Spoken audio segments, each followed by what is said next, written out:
Hey everybody, I'm having some technical difficulties today with my computer, so the historical context portion probably will not be in this segment. I may do it another day, or it may magically get better by the time I'm done filming these. But I want to jump right in, and I want to go to the New Testament references.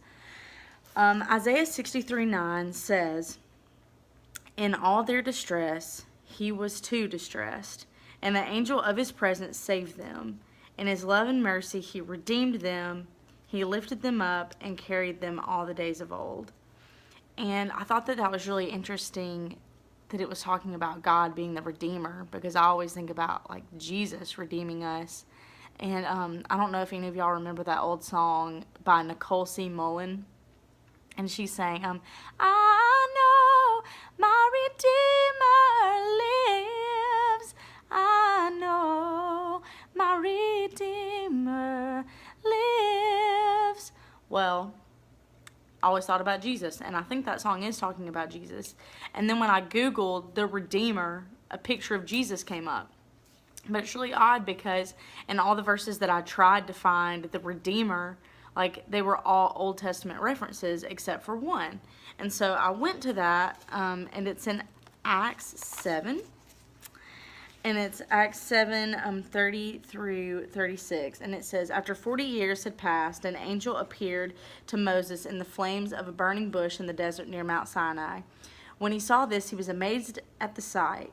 As he went over to get a closer look, he heard the Lord say, 'I am the God of your fathers, the God of Abraham, Isaac, and Jacob.' Moses trembled with fear and did not dare look. Then the Lord said to him, 'Take off your sandals, for this is the place where you are standing, and it is holy ground. I have indeed seen the oppression of my people in Egypt. I have heard their groaning, and I have come down to set them free. Now come, I will send you back to Egypt.' This is the same Moses they had rejected with the words, 'Who made you ruler and judge?' He was sent to be their ruler and deliverer by God himself through the angel who appeared to him in the bush. He led them out of Egypt and performed wonders and signs in Egypt, at the Red Sea, and for 40 years in the wilderness."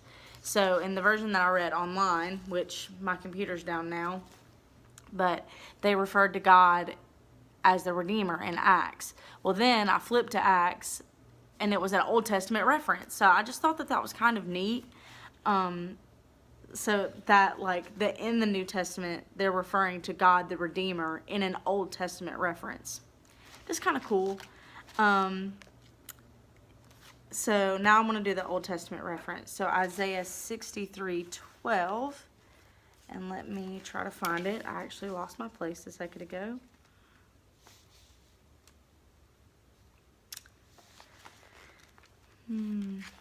All right. So Isaiah 63:12 says, "Where is he who sent his Holy Spirit among them, who sent his glorious arm of power to be at Moses' right hand, who divided the waters before them to gain for himself everlasting renown, who led them through the depths?" So the Old Testament reference is referencing to Exodus, obviously the story of Moses again, which was kind of neat. It's referenced a lot in this passage. But Exodus 14:21 says, got lots of places marked today, says, "Then Moses stretched out his hand over the sea, and all that night the Lord drove the sea back with a strong east wind and turned it into dry land. The waters were divided, and the Israelites went through the sea on dry ground with a wall of water on their right and on their left." So again, referencing the Old Testament in Exodus. The poetic elements in Isaiah 63 were really fun. There were simile, metaphor, and personification. So simile happened in verse 2, verse 13, and verse 14. Verse 2 says, "Why are your garments red like those of one treading the winepress?" Verse 13 says, "Who led them through the depths? Like a horse in open country, they did not stumble." And then verse 14, "Like cattle that go down to the plain, they were given rest by the Spirit of the Lord." So we see those similes there. A metaphor we see in verse 1, it says, "Who is this coming from Edom, from Bazora with his garment stained crimson. Who is this robed in splendor, striding forward in the greatness of his strength? So, like, being robed in splendor is awesome, but splendor, at least in this world, is not a garment. So we say that that's a metaphor. And then personification happens in verse 12, and it says, "Who sent this glory? Who sent his glorious arm of power?" So this Isaiah 63 is giving personification to God's power because it reaches.